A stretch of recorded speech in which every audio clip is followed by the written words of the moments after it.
New season, new managers. Who has a more difficult job this season? Rafael Benitez at Everton or Nuno Espirito Santo at Spurs?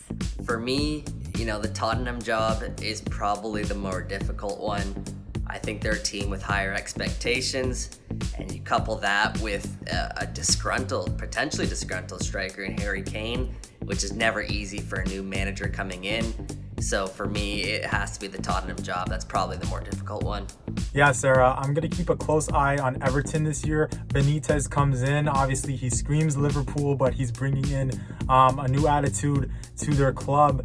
We're going to have to see how this works out. What can he bring to this team that doesn't really have that much of an identity right now? And also, they've only finished in the top 7 once since 2015. So can they change their fortunes and make a push this year? I think that Rafa Benitez is going to have a much easier role at Everton with the likes of players such as Moise Kean, Pickford, James Rodriguez, Richarlison, and overall, it seems like Everton is a much more cohesive team right now. The problem with Spurs is that, and not to take away from Nuno and his coaching skills because he is fantastic, but with the likes of Harry Kane and the unsureness, is he going to City? Is he staying? I think that's going to cause a lot of problems in the locker room for Spurs and a lot of uncertainty, and overall, the team just doesn't seem as united as Everton do. Lukaku has made a shock return to Stamford Bridge. What does his arrival mean for existing Chelsea forwards like Timo Werner and Kai Havertz? I think that Timo Werner will have a bit more pressure now that Lukaku comes in to the picture, but he could always learn from Lukaku. Okay, and same thing goes with Havertz. I think Havertz, you watching him play the past few years, and he's really developed and progressed.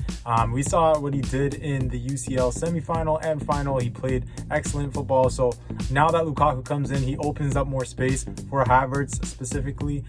So I'm excited to see how this works out. I think it means both of those guys are kind of on the hot seat right now. They were signed by Chelsea with high expectations last season, and they didn't live up to their expectations. So Chelsea went out and they brought in a new striker, and it'll be really competitive there up front. So those guys are playing for their jobs. This to me is 100% critical for Timo Werner because I think what Chelsea will do will play Ziyech and Havertz and then push Lukaku up front, kind of kicking Werner out of the lineup. I think after the season he had last year as well, he wasn't finishing. He wasn't doing basically what Chelsea thought he would do. And unfortunately, Werner was kind of turned into a meme. Now I know that it takes some time to get a player into a team and mesh and have that connection. So I don't want to put too much pressure on him because I know it's only been one season, but I do think this is going to 100% relate to what happens with Werner as opposed to Havertz.